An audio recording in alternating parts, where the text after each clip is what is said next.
शाहिदा 16-17 साल की एक हसीनो जमील लड़की थी। इसका ताल्लुक मिडिल क्लास घराने से था। बाप रेलवे में क्लर्क भर्ती हुआ था और हालात बता रहे थे कि वो क्लर्क की हैसियत ही से रिटायर्ड हो जाएगा। शाहिदा का बाप सख्त तबीयत का जरूर था, मगर घरेलू मामलात में दिलचस्पी लेता था। जो कुछ कमाता बीवी के हाथ पर लाकर रख देता। इसे बीवी और बेटी से मोहब्बत तो बहुत थी, मगर वो इजहार नहीं करता था। शाहिदा ने जब ये कहा कि वो मैट्रिक के बाद अपनी तालीम जारी रखेगी, तो इसके बाप ने दफ्तर से कर्ज लेकर कॉलेज में इसका दाखिला भी करवा दिया था।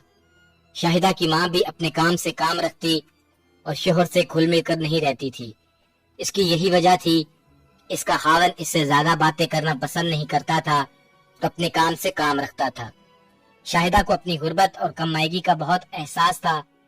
इसकी सहेलियां और आस पड़ोस की औरतें इसकी खूबसूरती की तारीफ करती, तो इसके दिल में ख्वाहिश पैदा होती कि काश इसका बाप पैसे वाला होता। शाहिदा ने जेब खर्च से पैसे बचा बचा कर एक मोबाइल भी खरीद लिया था। ये मोबाइल निहायत छोटा सा था, फंक्शन भी कुछ नहीं थे। नंबर मिलाकर किसी से बात कर लो या फिर रेडियो सुन लो, इसके लिए ये भी गनीमत था। इसने अपना नंबर अपनी चंद गहरी सहेलियों को भी दे दिया था। मोहल्ले में इसके एक बचपन की सहेली भी रहती थी, जिसका नाम फरखंदा था। दोनों साथ ही खेल कूद कर बड़ी हुई। फरखंदा एक स्कूल में बतौर टीचर भर्ती हुई। कुछ माह पहले इसकी माँ अचानक बीमार होकर चल बसी और अब वो इस दुनिया में बिल्कुल तन्हा थी। अपनी अपनी मसरूफियात के बावजूद दोनों अब भी वक्त निकाल कर कभी कभी एक दूसरे से मिल लिया करती थी। आज भी वो दोनों ईद की कुछ शॉपिंग करने मार्केट गई थी। शाहिदा ने अपना नया मोबाइल फरखंदा को दिखाया और अपना नंबर भी उसे दे दिया। शॉपिंग करके जब वो घर लौटी तो माँ ने इसे खाना दिया। वो भी खाने से फारिग भी नहीं हुई थी कि मोबाइल पर एक अजनबी नंबर से कॉल आई। वो सोच में पड़ गई कि कॉल अटेंड करे या ना करे। इसने बात नहीं की। खाना खाकर वो थोड़ी देर आराम करने के लिए बिस्तर पर लेट गई। थोड़ी देर बाद इसी नंबर से फिर दोबारा कॉल आई। इस मर्तबा इसने इधर उधर देखते हुए ओके का बटन दबा दिया। दूसरी तरफ से किसी ने निहायत नरमी और मुहज़्ज़ब अंदाज में कहा, शाहिदा प्लीज मेरी बात सुने बगैर फोन बंद नहीं करना। मेरा नाम नासिर है और मैंने आपको गोलगप्पे वाली रेहड़ी पर गोलगप्पे खाते हुए देखा, जहां आप अपने एक दोस्त को अपना मोबाइल भी दिखा रही थी और नया नंबर भी दे रही थी। इसने ये भी बताया कि वो एक अमीर बाप का बेटा है और अपने बाप के कारोबार में हाथ पटाता है। इसने जब इसे पहली मर्तबा देखा तो वो इसे इतनी अच्छी लगी कि इसने सोच लिया कि वो इससे शादी करेगा। शादी की ख्वाहिश कोई बुरी बात नहीं थी। शाहिदा ने इस बात का बुरा नहीं मनाया, मगर इसने बड़ी अकल की बात कर दी। शादी ब्याह कोई गुड़िया गुड्डे का खेल नहीं। मैंने कौन सा आपको देखा है जो आपसे शादी कर लूं। इसके कहने की देर थी। अगले रोज वो इसके कॉलेज पहुंच गया।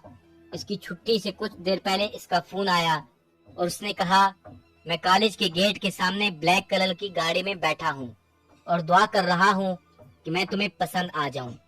ना पसंद आया तो फिर तुम्हारे सामने खुदकशी के सिवा कोई रास्ता नहीं होगा। मैं सच कह रहा हूँ, कहो तो कसम खा लूं। ये बात सुनकर शाहिदा सन्नाटे में आ गई। वो इतनी अहम है कि कोई इसके लिए खुदकशी करने पर भी तैयार हो सकता है। इसकी एक क्लास फेलो करीब आ गई। इसने मजीद कुछ कहे फोन बंद कर दिया। छुट्टी के बाद वो गेट से बाहर निकली। सामने ही वो शख्स गाड़ी में बैठा नजर आया। वो इसे पहचानता था। शाहिदा को देखकर मुस्कुराया और गाड़ी के दरवाजे खोलकर बाहर आ गया। इसे देखकर वो महबूत रह गई। वो निहायत साफ रंग का, लंबे कद का एक स्मार्ट लड़का था। इसके बाल इसकी पेशानी पर भरे हुए थे। गले में ढीली ढाली टाई झूल रही थी और जिस्म पर मौजूद सूट खासा कीमती दिखाई दे रहा था। इसका दिल जोर जोर से धड़कने लगा। वो घबराकर जल्दी से कॉलेज की बस में चढ़कर अपनी सीट पर बैठ गई। इसने चोर नजरों से अपने इर्द गिर्द देखा। कोई लड़की भी इसकी तरफ मुतवज्जो नहीं थी। इसने खिड़की से बाहर देखा। वो अभी तक वहीं खड़ा था। नासिर इसे बेहद पसंद आया। इसके बात करने का अंदाज भी बहुत दिलकश था। वो इतनी नरमी और अपनायत से बात करता था कि उसका दिल चाहता था कि वो बोलता रहे और ये सुनती रहे। इसने अपनी कई सहेलियों के बॉयफ्रेंड की मोबाइलों में तस्वीरें देखी थी, पर खूबसूरती में वो नासिर का अशर अशीर भी नहीं थे। घर पहुंचकर भी वो नासिर के ख्यालों में ही गुम होकर इसने आईने में अपनी शक्ल देखी। इसे लगा कि वो भी किसी से कम नहीं। नासिर यकीनन इसकी खूबसूरती से मरऊब हो गया था। इसके जदीद अंदाज के कीमती कपड़े और शानदार गाड़ी बता रही थी कि वो किसी अमीर बाप का बेटा है। अपनी बेवकूफ़ी और कम फहमी की वजह से शाहिदा नासिर की खूबसूरती और इसकी अमारत के जाल में फंस चुकी थी।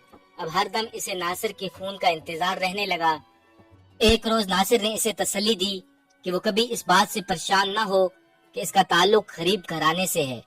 इसने इसे ये भी यकीन दिलाया कि वो बहुत जल्द अपने घर वालों के लिए रिश्ता इसके घर भेजेगा। शाहिदा को ये सुनकर बहुत खुशी हुई। शाहिदा, तुम ये सुनकर शर्मा गई होगी। काश मैं तुम्हें शर्माता हुआ देख सकता। मुझे तुम मना मत करना। मेरे पास एक स्मार्टफोन बेकार पड़ा है। अगर कभी हमारी मुलाकात हुई तो तुम वो मेरी तरफ से कबूल कर लेना। मैं इसमें तुम्हें नई सिम भी डलवा दूंगा ताकि बेफिक्री से तुम तन्हाई में इसे इस्तेमाल कर सको। मेरा दिन तो किसी न किसी तरह गुजर जाता है, मगर रात को तुम्हारी बहुत याद आती है। अपनी कुछ तस्वीर भी मुझे भेज दिया करना। जब तक शादी नहीं हो जाती इन्हें देखकर ही दिल बहला लिया करूंगा। और हाँ, शादी के बाद तो मैं कम से कम 1 माह तक काम पर नहीं जाऊंगा ताकि हर वक्त तुम्हें ही देखता रहूं। थोड़े ही तो दिनों की बात है, फिर तो हमारी शादी हो ही जाएगी। इससे अगले रोज की बात है कि वजाहत का बाप अपनी बीवी को लेकर इनके घर आदम का, वो शाहिदा के बाप का बचपन का दोस्त था। वो अपने बेटे के लिए शाहिदा का हाथ मांगने आया था। शाहिदा का बाप इस रिश्ते पर ना सिर्फ राजी था बल्कि बहुत खुश भी था। अपनी सख्त गिर तबीयत की बिना पर अपने घर में किसी से मशवरा करने की जरूरत भी ना थी और अपना फैसला बीवी को सुना दिया। शाहिदा की शादी मेरे दोस्त के बेटे वजाहत से होगी। ये खबर सुनकर शाहिदा पर तो जैसे क़यामत टूट पड़ी। इसने आंखों में आंसू भरकर माँ से इस बात पर इत्तेजाज भी किया, अपनी अधूरी पढ़ाई का बहाना भी किया, मगर इसकी माँ ने हाथ खड़े कर दिए कि मैं तेरे बाप से इस सिलसिले में कोई बात नहीं कर सकती। वो मेरे पीछे पड़ जाएगा। अगर तुझे कोई एतराज है तो जाकर इसी से बात कर। बस ये बात याद रखना कि माँ बाप जो भी फैसला करते हैं औलाद के हक में बेहतर ही होता है। इसमें इतनी हिम्मत कहाँ थी कि बाप से बात करती। शाहिदा ने फौरी तौर पर नासिर से राब्ता किया और ये खबर इसे सुनाई और बोली, नासिर, अगर तुम कुछ कर सकते हो तो कर लो। अपने घर वालों को हमारे घर भेज दो, शायद अब्बा मान जाएं। ये बात सुनकर नासिर चुप हो गया। फिर बोला, मेरी अम्मी तो अपनी बहन से मिलने दुबई गई हुई हैं। 2-3 महीने वही रहेंगी, तो फिर मैं क्या करूं? मुझ में इतनी हिम्मत नहीं कि मैं अपने अब्बा के सामने जबान खोलूं। वो बेबसी से बोली। इसकी बात सुनकर दूसरी तरफ खासी देर तक खामोशी रही। फिर नासिर की आवाज आई, तुम शादी करने से मना कर दो। नहीं, मैं ये नहीं कर सकती। मुझ में इतनी हिम्मत नहीं। ये कहती ही शाहिदा की आंखों में आंसू आ गए। तुम मेरे अब्बा को नहीं जानते, मुझे इनसे बहुत डर लगता है। शाहिदा, तुम मुझे ठुकरा रही हो। नासिर ने किसी कदर गुस्से से कहा कि अच्छा, ऐसा करो कि मौका देखकर मुझसे कहीं मिल लो। मेरी बड़ी बहन सदर के इलाके में रहती है, हम दोनों इनसे मिलने चलेंगे। हो सकता है कि वो कोई हल निकाल लें। इससे पहले भी नासिर ने इससे कई बार बाहर मिलने को कहा, मगर अपनी फितरी बुज़दिली की वजह से वो इस बात पर राजी नहीं हुई। इस मर्तबा भी वो नासिर के मुतालबे को साफ टाल गई। ज्यादा बेहतर ये होगा कि तुम अपनी बड़ी बहन को हमारे घर भेज दो ताकि वो रिश्ते की बात चलाएं। शाहिदा ने दो टोक लहजे में कहा, तुम मुझे गुस्सा दिला रही हो। नासिर ने कहा, मैं चाहता हूँ कि बाजी तुमसे एक दफा मिल लें, फिर हम आइंदा का लाहिर अमल तय कर लेंगे। सॉरी नासिर, मैं ये नहीं कर सकती। मुझे कॉलेज जाने के अलावा कहीं और जाने की इजाजत नहीं, इसने बेबसी से कहा। इसकी बात सुनकर दूसरी तरफ से फोन बंद कर दिया गया। इसके बाद नासिर ने खुद से फोन नहीं किया और इसने बहुत मर्तबा कोशिश की, मगर इसकी हर दफा यही रट होती कि वो इसकी बाजी से मिलने के लिए आमादा हो जाए। शाहिदा एक सीधी सादी और डरपोक किस्म की लड़की थी। वो इस बात पर राजी नहीं हुई। 2 हफ्ते भी नहीं गुजरे थे कि इसकी शादी बड़ी सादगी से हुई। शादी के बाद भी नासिर इसके दिल से नहीं निकल सका।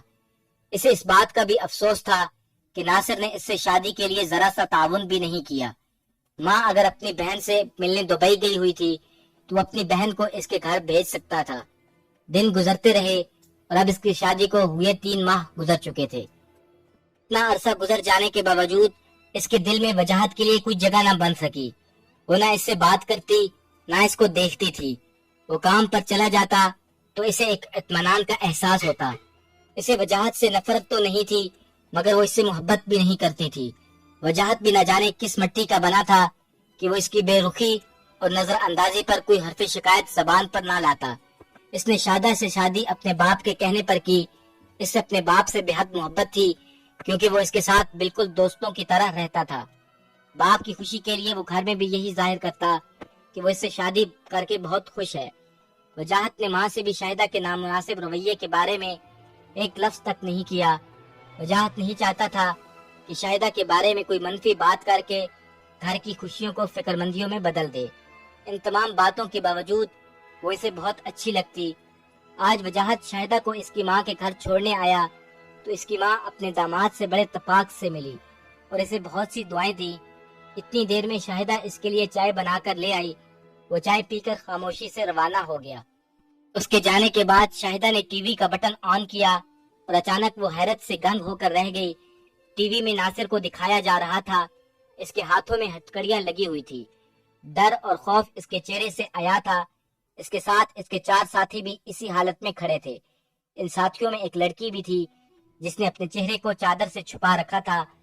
پاس ہی کرسیوں پر سائبر کرائم کی ٹیم کے ارکان بیٹھے ہوئے تھے اور پریس کانفرنس میں ایک ڈپٹی ڈائریکٹر اس واقعے کی تفصیلات بتا رہا تھا، جس کی وجہ سے ان لوگوں کو پکڑا گیا۔ شاہدہ کا دل زور زور سے دھڑک رہا تھا۔ ڈپٹی ڈائریکٹر بتا رہا تھا، اس گروہ کے لوگ مختلف حربوں سے نوعمر لڑکیوں کو اپنے جال میں پھنسا کر پہلے ان سے دوستی کرتے، پھر انہیں دوستی کا جھانسا دے کر اپنی ساتھی لڑکی کے فلیٹ پر بلا کر ان کی نازیبا فلمیں بناتے اور بعد میں ان فلموں کی تشہیر کرنے کی دھمکی دے کر انہیں بلیک میل بھی کرتے تھے۔ اس کام کے لیے انہوں نے کرائے پر ایک فلیٹ لے رکھا تھا اور اسی فلیٹ میں لڑکیوں کو لایا جاتا۔ ناصر متاثر لڑکیوں سے یہ کہتا کہ یہ فلیٹ اس کی بڑی بہن کا ہے۔ بے وقوف لڑکیاں اس کی بات کا یقین کر لیتی۔ وہ یہ کہہ کر انہیں اس گھر میں بلاتا کہ اس کی بہن اس کے ہونے والی بیوی سے ملنا چاہتی ہے تاکہ فیصلہ کر سکے کہ وہ لڑکی اس کے بھائی کے لیے مناسب ہے یا نہیں۔ وہ لڑکی اس کی بہن نہیں بلکہ اس کے مکروہ دھندے میں ملوث ان لوگوں کی ساتھی ہے جن لڑکیوں کی یہ لوگ بلیک میل کرتے تھے۔ ان سے وہ ان کی سہیلیوں کے موبائل نمبر بھی زبردستی حاصل کر لیا کرتے۔ ڈپٹی ڈائریکٹر نے یہ بھی بتایا کہ مجرموں کو پکڑنے کی یہ ساری کارروائی فرخندہ نامی ایک لڑکی کی شکایت پر عمل میں لائی گئی۔ وہ ان لوگوں کی بلیک میلنگ کے ہاتھوں سخت پریشان تھی۔ وہ کسی اسکول میں بچوں کو پڑھاتی تھی اور وہاں اسے 15,000 ماہانہ ملتا تھا۔ ان 15,000 روپوں میں سے اسے ہر ماہ 5,000 روپے ناصر کو دینا پڑتے۔ شاہدہ یہ باتیں سن کر رہی تھی۔ جب ٹی وی میں کیمرہ فرخندہ نامی لڑکی پر آیا تو باوجود اس کے کہ اس کے اپنا چہرہ نقاب میں چھپا رکھا تھا، شاہدہ نے اسے اس کی آنکھوں سے پہچان لیا۔ وہ اس کی بچپن کی سہیلی فرخندہ ہی تھی۔ اسے احساس ہو گیا کہ ناصر نے کہیں اسے دیکھ لیا ہوگا اور کہیں نہ کہیں سے اس کا موبائل نمبر لے لیا ہوگا۔ شاہدہ کو جھرجری سی آئی۔ وہ دولت اور رسوائی کے گڑھے میں گرنے سے بال بال بچی تھی۔ اب اسے اپنا سخت گیر باپ اور باپ کے حکم پر سر چکا دینے والی ماں بہت اچھی لگ رہی تھی۔ اس کے ذہن میں یہ بات بھی آئی کہ ماں باپ اپنی اولاد کے لیے جو بھی کرتے ہیں اچھا کرتے ہیں۔ شاہدہ نے لرزتے ہاتھوں سے ریموٹ اٹھا کر ٹی وی بند کر دیا اور بستر پر گر پڑی۔ وہ اس بات پر اللہ کا شکر ادا کر رہی تھی کہ وہ ایک بہت بڑی تباہی اور بدنامی سے بچ گئی۔ وہ سوچنے لگی کہ لڑکیوں کے لیے دنیا میں صرف ماں باپ، بہن بھائی اور شوہر ہی ہوتے ہیں جو انہیں تحفظ دیتے ہیں۔ باقی غیر تو سب بے دردی سے اپنا مفاد نکالنا جانتے ہیں۔ تھوڑی دیر بعد جب اس کی حالت سنبھلی تو اس نے اپنا وہی چھوٹا سا موبائل اٹھایا اور وجاہت کا نمبر ملانے لگ گئی۔ نمبر ملا تو اس کے کچھ کہنے سے پہلے ہی اس کے کانوں میں وجاہت کی آواز ابھری، شاہدہ خیریت تو ہے؟ کیسے فون کیا؟ وہ بولی، چھٹی کے بعد آ کر مجھے لے جائیے گا، میرا دل نہیں لگ رہا، مجھے آپ، امی اور ابا بہت یاد آ رہے ہیں۔ یہ کہتے کہتے اس کی آواز بھر گئی۔ دوسری طرف چند لمحوں تک تو خاموشی چھائی رہی، پھر اس کے کان میں وجاہت کی شوق آواز سنائی دی، پہاڑ میں جائے چھٹی، میں ابھی لینے آ رہا ہوں تمہیں۔ اچھا، میں تیار ہوتی ہوں۔ شاہدہ نے اپنے آنسو ضبط کرتے ہوئے فون بند کر دیا۔ اپنا سامان بیگ میں ڈالتے ہوئے وہ سوچ رہی تھی کہ اپنے ماں باپ اور شوہروں کی عزتوں کا خیال رکھنے والی لڑکیاں، ان کی زندگی کتنی قابل رشک ہوتی ہے۔ وہ شادی سے پہلے اپنے ماں باپ کے گھر میں بڑی عزت اور احترام سے وقت گزارتی ہیں اور شادی کے بعد مرتے دم تک اپنے شوہر کے گھر میں۔ وہ لڑکیاں جو اپنی عزت کے ان رکھوالوں کی قدر نہیں کرتی، ناصر جیسے شیطان اور درندہ صفت لوگ قدم قدم پر کھات لگائے بیٹھے ہوتے ہیں۔ دوستو، ویڈیو کو آخر تک دیکھنے کا شکریہ۔ اگر آپ کو یہ ویڈیو اچھی لگی تو کمنٹ باکس میں لازمی بتائیے گا۔ ملتے ہیں ایک ایسی نئی ویڈیو کے ساتھ، تب تک کے لیے اللہ حافظ۔